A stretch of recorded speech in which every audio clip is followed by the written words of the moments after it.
Speculate about where life started. What do you think? Were the first critters autotrophs or heterotrophs? Did they make their own food or did they consume somebody else's product? Probably they were heterotrophs.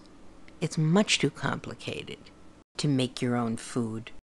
They consumed the primordial soup, which is nothing but an uncertain mix of strange molecules, we call them organic, that were around from sources that are probably geologic. There was no ozone around, so the ancient sun's UV rays reached and penetrated the surface of the ocean. They couldn't get to the bottom. That, therefore, is where we suspect that the critters first developed. They were safe. That counts. Were they near the surface, where the energy might have been far more abundant, they probably would have gotten wiped out by the UV. But given time, they managed to develop varieties of abilities. Some of these abilities included the ability to make simple molecules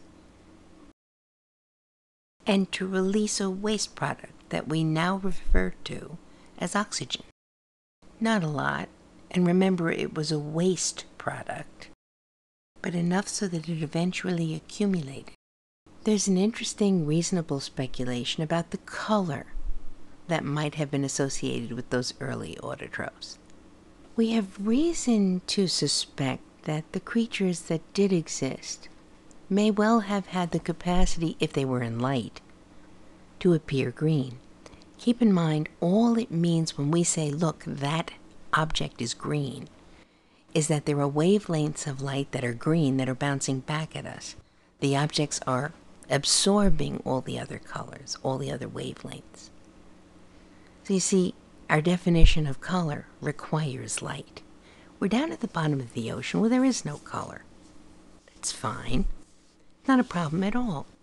They were getting their energy not from the light of the sun, but from geologic sources. It's not as efficient as the enormous amount of energy you can collect from the sun, but they couldn't get near the surface because the UV that was getting through with the valuable wavelengths of the sun was terribly damaging. However, that waste product, oxygen, was slowly but surely accumulating. It took hundreds of millions of years. As it accumulated, it seemed to settle in the stratosphere, or what we refer to as the stratosphere now. As it accumulated there, it began to filter out some of the more destructive wavelengths of UV. And as it did that, the creatures from the bottom were able to migrate closer to the surface. This is a feedback. As they got closer to the surface, they could produce more oxygen. As they produced more oxygen, they were shielded and could get again closer to the surface. Ultimately, they could live at the surface. The oxygen that was accumulating in the stratosphere and spreading through the rest of the lower part of the atmosphere produced a different environment. As more oxygen was produced at the bottom of the ocean, more O3, ozone, was accumulated in the stratosphere. Something we refer to as the ozone layer developed. As the ozone layer developed and thickened, it provided more and more of a shield for creatures to venture closer to the surface of the ocean, and ultimately for those creatures to venture not only to the surface of the waters but out onto land. Of course, the plants came first. As they did, they developed a food supply for animals, heterotrophs.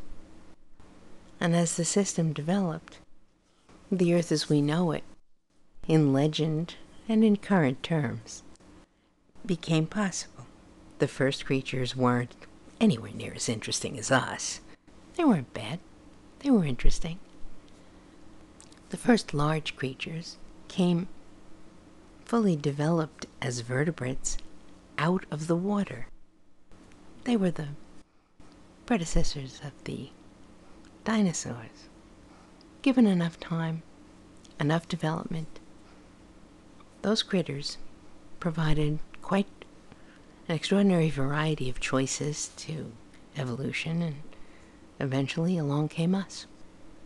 Now, our biggest problem at the moment in this story is not to interfere with that marvelous protective ozone layer in such a manner that it can't heal itself, so that we end up back at the bottom of the ocean. Fortunately, the self-healing process is quite effective. Unfortunately for us, we may require a wait of a good 50 years before everything is again in the condition that most benefits us. At least in the case of the ozone problem, that is the direction in which we're going.